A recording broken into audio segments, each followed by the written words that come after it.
Mga minamahal ko mga kapatid kay Kristo Jesus, sana po kayo ay nasa mabuting kalagayan.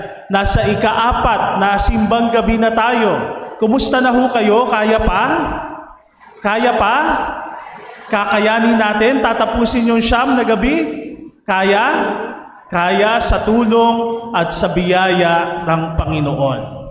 Alam nyo, kung minsan kapag merong nawawala sa isang bahay o sa isang tahanan, madalas ang nawawala dyan kung hindi salamin sa mata o kaya susi. Kayo ba naranasan nyo na ba yun? Laging nawawala yung susi. Hindi malaman kung saan napunta yung susi. Hindi malaman kung saan nailagay. Minsan merong isang nanay naman, hanap ng hanap. Saan ko ba nailagay yung aking salamin? Hindi ko makita. Hinalughog yung kanilang bahay, nagpunta sa sala, nagpunta sa kusina, nagpunta sa banyo. Wala doon yung kanyang salamin. Pagtingin niya doon sa mirror, nasa taas pala ng kanyang ulo yung salamin. Nakakalimot. Kayo ba makakalimutin ba kayo? Marami na ba kayong nakakalimutan? Kuminsan sa dinami-dami ng mga tao na nakakasalamuha natin, kuminsan kapag nakita natin yung isang tao, sino nga ba to? Kilala ko to eh. Kaya lang nakalimutan ko na yung kanyang pangalan. Sino ba ito? Makakalimutin. Sabi nila, ang gamot daw sa taong nakakalimot ay paalaala. Kinakailangan merong magpaalaala sa atin para nang sa ganon yung mga nakakalimutan nating mga bagay, mga pangalan ay maipapaalaala sa atin. Naalala ko nung kami ay mga maliliit pang mga bata, kapag tinatanong namin ang aming mga magulang, ano nga huuling pangalan ng aming lolo at lola? Yung kanilang mga magulang, ano nga bang pangalan? Kasi nakalimutan na namin, hindi na namin maalaala. At sila, ipapaalaala nila yung pangalan na iyon. Alaala, paalaala, nagpapaalaala. Kung titingnan natin, ang lahat ng salitang iyon ay galing sa salitang ugat na alaala. Alaala. Bakit importante sa buhay ng isang tao ang alaala? Halimbawa, sasabihin natin, ito, alaala ito ng aking yumaong mga magulang. Nakapaghawak-hawak natin yon o kaya nakikita natin yung mga bagay na yon, yun ay nagpapaalaala sa atin ng pag-ibig ng ating mga magulang. Meron ba tayong ganon? Kaya nga kung minsan importante yung mga pictures, yung mga album. Hindi ko alam kung meron pa bang nagko-collect, nagpiprint ng mga album sa panahon natin ngayon. Dati-dati, pupunta pa doon sa Kodak, di ba? Naalala niyo pa ba? Meron pa kayong mga film dati. At pagkatapos doon, ipapaprint pa. At pagkatapos ay ilalagay sa album, lalagyan nyo pa ng date, lalagyan nyo pa ng kung ano-ano. Pero ngayon, hindi na uso yun eh, ano? Ano na uso ngayon? Nandoon na sa Facebook. At pagkatapos, memory na lang. Sa susunod na taon, kapag bumalik siya, nandoon yung memory. Pero importante yung alaala. Bakit ko po doon sinimula ng ating pagdinilay ngayon? Sapagkat ang bida sa ating ebanghelyo ngayon ay si Zacarias. At alam niyo kung anong ibig sabihin ng pangalang Zacarias? Nakaalaala ang Diyos.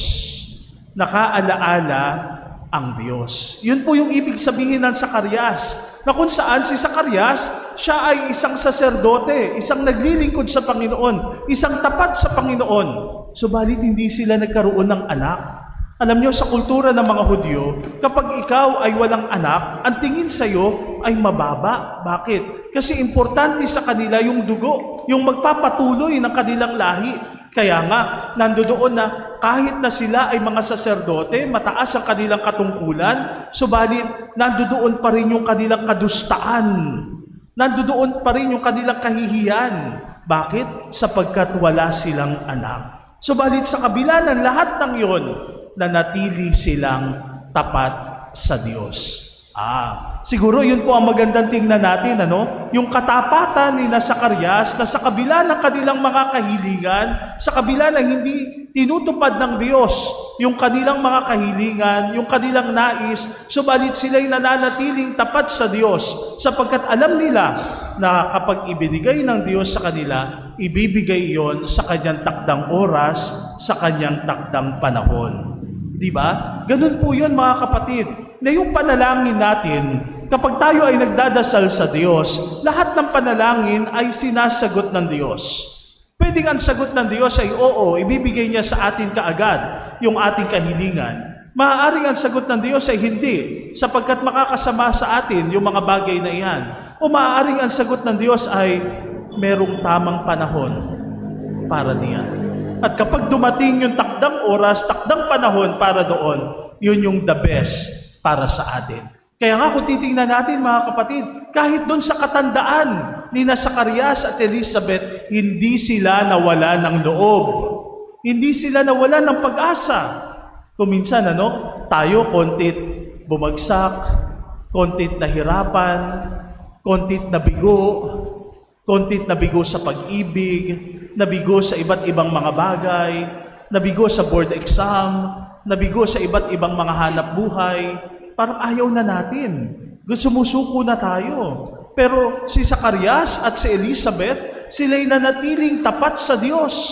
Nandoon yung kanilang pagkapit sa Diyos. Bakit? Sapagkat may plano ang Diyos sa bawat isa sa atin. Ganun pala ang Diyos may plano sa bawat isa sa atin. At ito ay bahagi ng kanyang plano para sa atin. Sapagkat si Elizabeth at si Zacarias ay bahagi ng plano ng Diyos sa kapanganakan ng ating Panginoong Jesucristo. Alam nyo, kung ilalagay natin sa date, sa month, yung panahon na kung saan si Zacarias ay naghahandog sa templo ng Jerusalem, yun po ay ilang mga kapistahan na ang bayan ng Diyos, ang bayan ng Israel, ay inaanyayahan na pumunta doon sa Jerusalem para sumamba sa Diyos. At dito, ito ay kapistahan na kung saan maghahandog sila ng kamanyang doon sa templo. Sinasabi po ng mga biblical scholar na ito daw pong mga panahon na ito ay around September 16 hanggang September 24. Kung ilalagay natin sa ating kalendaryo ngayon, yung panahon ng si Zacarias ay naghahandog doon sa templo. At kung bibilangin natin mga kapatid, kung September 24, yung panahon na kung saan si Zacarias ay naghandog sa templo, makikita natin September, October, November, December, January, February, March, April, May, June 24. Anong meron sa June 24? Anong meron sa June 24? Kapanganakan ni Juan Bautista. Kaya nga, sinasabi natin, doon sa pagtataya ng simbahan, patungkol doon sa panahon na kung saan si Zacarias ay naghandog doon sa templo ng Jerusalem, yun ay September 16 to 24. At maririnig natin sa Ebanghelyo naman natin bukas, sa ika-6 na buwan ng pagdadalang tao ni Elizabeth. Sa ika-6 na buwan. So, ibig sabihin, kung bibilangin natin, September, October, November, December, January, February, March.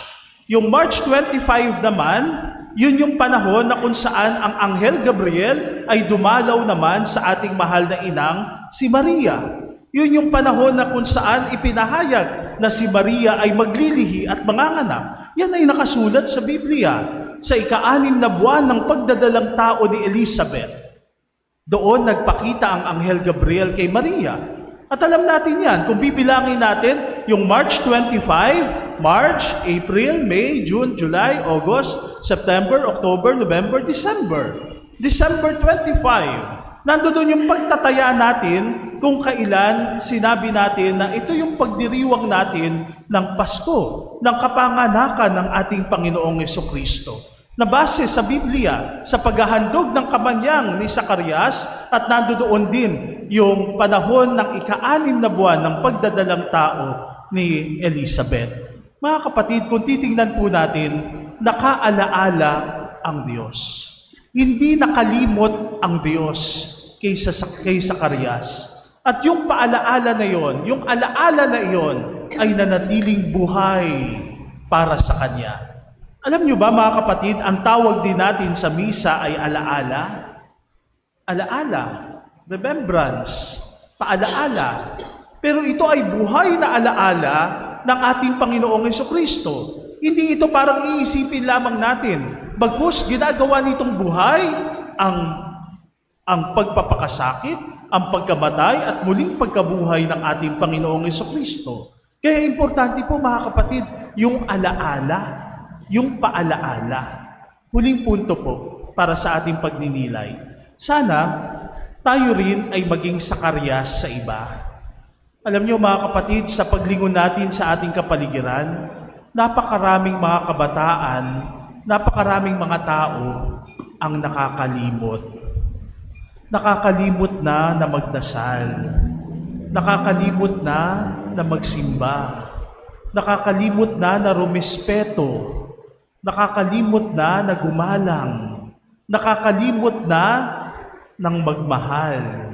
Pwede ba tayo ay maging buhay na paalaala at tagapagpaalaala sa ating mga kapwa-tao para nang sa ganoon ang Diyos ay tunay na nagpapaalaala sa bawat isa sa atin, maging buhay na sakaryas sa bawat isa sa atin.